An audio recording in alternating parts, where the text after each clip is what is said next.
राजा जी ना बाजारे लेते ही कोका कोला। राजा जी ना बाजारे लेते ही कोका कोला। गर्मी में जिया हो गई डोला। छतिया पसीना से भींजत बा। ले आई ना एगो ठंडा कोका कोला। ले आई ना एगो ठंडा कोका कोला।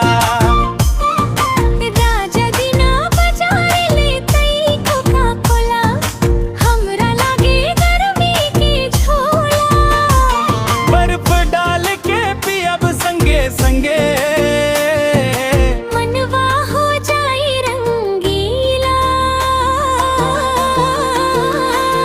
मनवा हो जाए रंगीला। मनवा हो जाए रंगीला।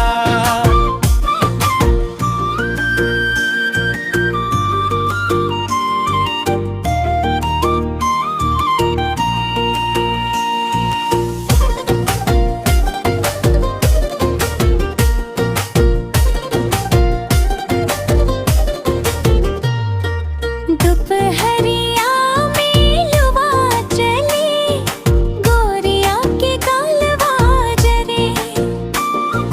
राजा जी जल्दी जाई के कोका कोला लेके धरे। राजा जी ना बाजारे लेते ही कोका कोला।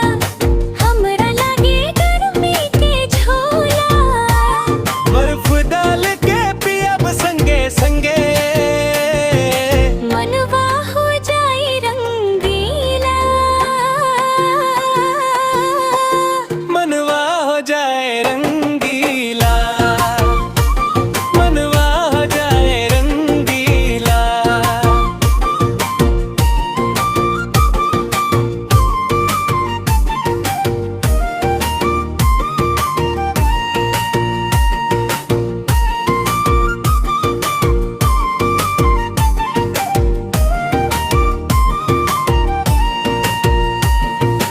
आम के बगीचा पीपरा के छाम बैठ के पीब हम दूगो गिला। गर्मी के मौसम में राजा जी राखी ना औरी आस। राजा जी ना बाजारे लेते ही कोका कोला। हमरा लागे गर्मी के झोला। बर्फ डाल के पियब संगे संगे। मनवा हो जाए रंगीला। मनवा हो जाए रंगीला। मनवा हो जाए रंगीला। साड़ी हमार भींज गइल बा। माथा पर पसीना ढरके। राजा जी बाजारिया जाके ठंडा बोतल जल्दी धर के।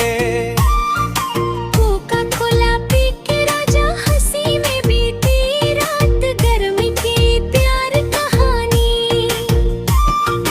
राजा जी ना बाजारे लेते ही कोका कोला। राजा जी ना बाजारे लेते ही कोका कोला।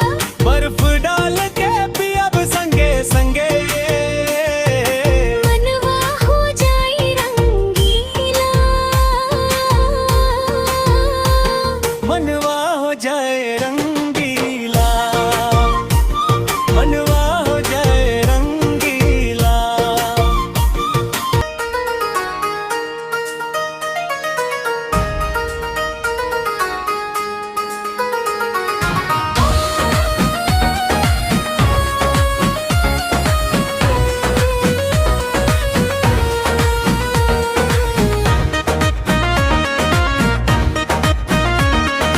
राजा जी ना बाजारे लेते ही कोका कोला। गर्मी में जिया हो गई डोला। छतिया पसीना से भींजत बा। ले आई ना एगो ठंडा कोका कोला। राजा जी ना बाजारे लेते कोका कोला। हमरा लागे गर्मी के झोला। बर्फ डाल के पियब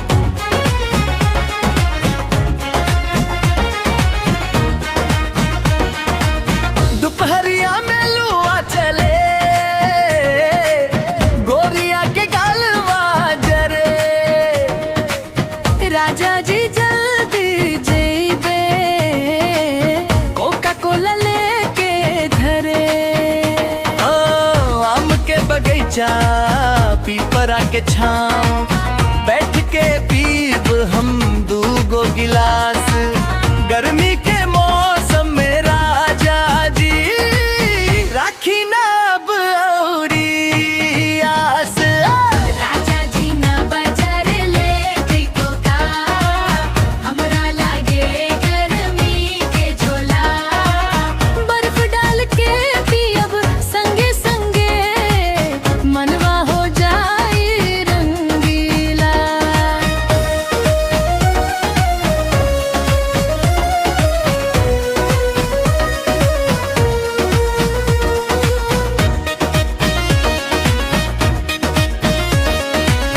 साड़ी हमार भिंज गइल बा माथा पर पसीना ढर के राजा जी बाजारिया जाके ठंडा बोतल जल्दी धर के कोका कोला पी के राजा हंसी में बीती की रात गर्मी के प्यार कहानी रह जाए जीवन भर याद गर्मी के ई